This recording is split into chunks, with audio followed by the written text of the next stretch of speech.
This book gave me like anxiety, real anxiety reading this book.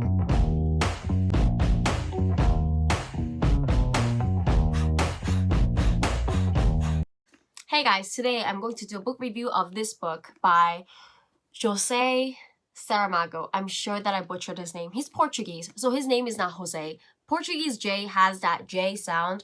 I just can't do it because I don't know Portuguese, but it's not Jose. And it's called Blindness. The movie's really famous, this book is really famous, and I think everybody should read it, except for the people who are really scared of quarantine and COVID, which is like everyone.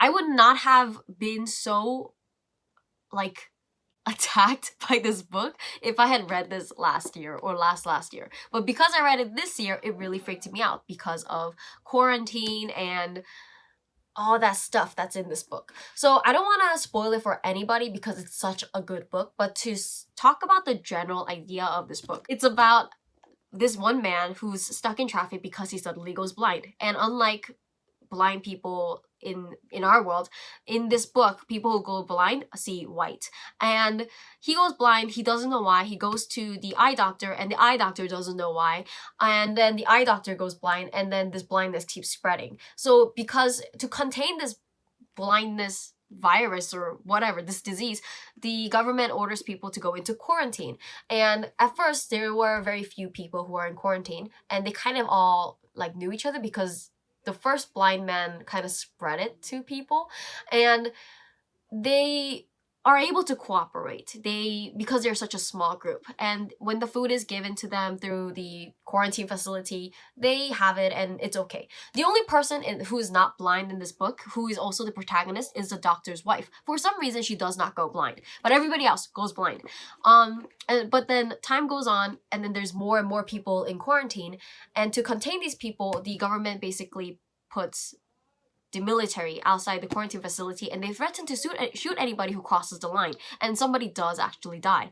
More and more people come into this quarantine facility because the blindness disease is spreading, and all hell breaks loose, honestly. First of all, there is the conflict between the people who are already blind and the people who probably have the blindness disease but are not showing the signs of it yet. These people are really afraid of catching the blindness even though they probably have it, and there's like a whole like bloody battle between these two groups. And then because so many people are going blind, the food doesn't arrive on time or in the right amount, and the people who get their hands on the food first start to hoard them. And eventually this group of men hoard the food, and they ask for valuables from the other people who want food. So all these people have to give in their like rings or watches or whatever, and then after that they still, every time the food arrives, they still hoard it, and to get more food they need to give more stuff, except now they don't have anything.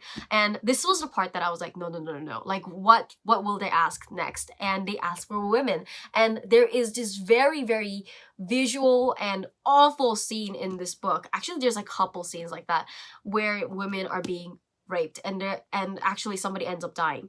I don't want to talk more about the ending of the book because there's a lot of things that happen in this book, but I think people should really read it. It's really well written. It's very fast paced. And I think the writing is very interesting. Obviously, I am reading the English version, and it's not the original Portuguese version. So maybe the original is a little bit different, or it may be different in the language that you are reading. But with this version, I thought two things were really interesting. First is that none of the names of these characters are revealed. Everybody is referred to as the girl with the dark glasses or the first blind man. Even the protagonist is referred to as the doctor's wife. And I think the author did this because he wanted to show that this is a universal story that can happen like anywhere. Anybody could be the girl with the dark glasses. It's not Annie's story, it's not Julie's story, it's a story that could happen basically anywhere. Another thing that was really interesting and kind of uncomfortable for me at first was the fact that it had no quotation marks. When there's a dialogue, it was just divided into commas, but you could still read it, you could still know who's talking, but there were no quotations, which is the format that I was used to. And at first it was very, very weird. It's made the story kind of mellow because people weren't like screaming at each other, but I really like this format at the end. It wasn't that hard to read, but I thought it was something interesting to mention. Another thing that I kept asking myself, even as I finished the book, was why the protagonist was a woman. So a lot of these books, I wondered what the author's intention was of putting a protagonist who is a woman, and B, very altruistic. She's the only one who can see, so I feel like if he put a main character who's an exploiter instead of this altruistic helper, I think the story would have gone very differently. And thinking about it in that perspective, I wonder why he put such an altruistic person as a main character. And I think in some ways it's like hope, but I think it would be really interesting if we could also have like a twist with an exploiter instead of a like this altruistic philanthrope. Obviously, this book has a lot of very important themes, and a lot of book reviews do mention human selfishness and the brutality of human nature and the very selfish nature of humans in this anarchy state.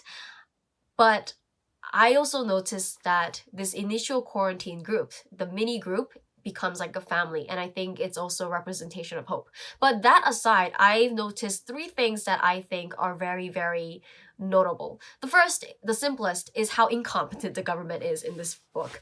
Through the radio, these people in quarantine listen to about how the government is trying to handle the situation.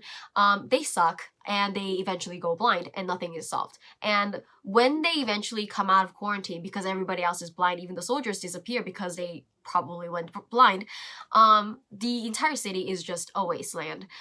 And I thought that was a very big theme that this author wanted to show, the incompetence of bureaucratic governments. And we obviously feel that now in 2020 because of COVID. Another very heavy theme that I've noticed in this book is wartime rape. In this book, the group of men who basically have all the resources ask for women when none of the other people have anything else to give because they already gave all their valuables. And these women are forced to be victims of sexual violence. And in the end, I'm just going to spoil it, whatever. The main character who has the sight kills the head of the group of men. And that was like the best scene of the book, honestly. But the depiction of the rape and sexual violence is so awful. I know I said this, but it was just awful. But I think the author was trying to point out that when there's war, which are usually created by men, and people who fight in war, soldiers, are usually men, the women suffer greatly. Even now, today, in countries where there is a lot of war or conflict, women suffer, children suffer so much because they're exploited, they're sexually violated. And I think it's a very heavy theme in this book as well. And I think it's one of the reasons why he put the protagonist as a female character. Because if it was male, he would not be able to depict this kind of brutality, because that male character would not be in that scene. And another theme that I found very interesting that's explored in this book is the theme of anarchy. I was able to look at this book through the lens of Mancur Olson's research paper, Dictatorship, Democracy, and Development, which is a very interesting research paper, and I highly recommend it to everybody because it's pretty short, but it's very insightful.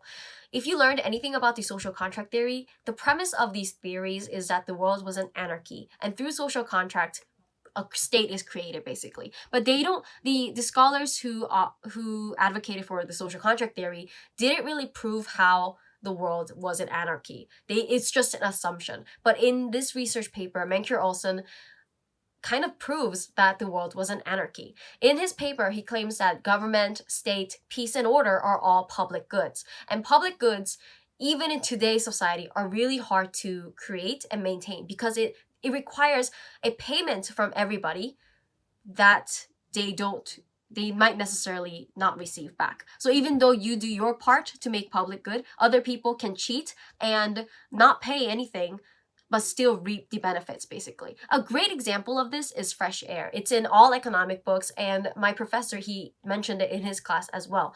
For example, if you want to maintain fresh air, maybe you have to pay $10 a month. This is like hypothetical. But you can't exclude anybody from using fresh air. Just because you're using fresh air doesn't mean that other people can't use it either.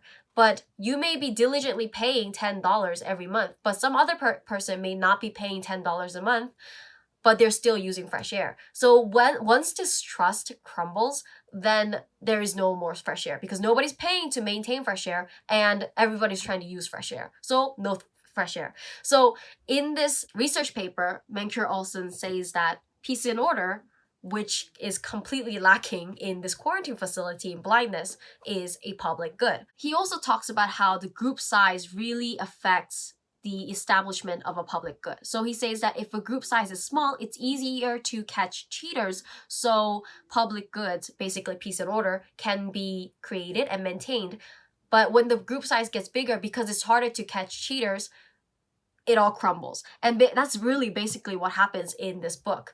When the quarantine facility, when there were only like a small group of people in the quarantine facility, it wasn't that hard to maintain peace and order. People kept calm, people ate what they were given, and there wasn't much chaos. But once the group got bigger, people started to have doubts about each other. People started to cheat, get more food, and some people couldn't get food because other people were eating too much of it, and chaos breaks out. Mancur Olson claims that in an anarchic state, there's two types of people, sheep and wolves. Sheep are the people, like the common people, who are not able to cooperate because there's too many people. And then there's wolves who are able to cooperate and they will exploit the sheep. And this is how autocracy is made. So in this wolf group, because they're able to cooperate, because they're a smaller number, they are able to catch cheaters and they create their like own peace and order inside their group and they exploit these sheep. And in the research paper, they're called roaming bandits because they go around everywhere and exploit all the sheep that they want to.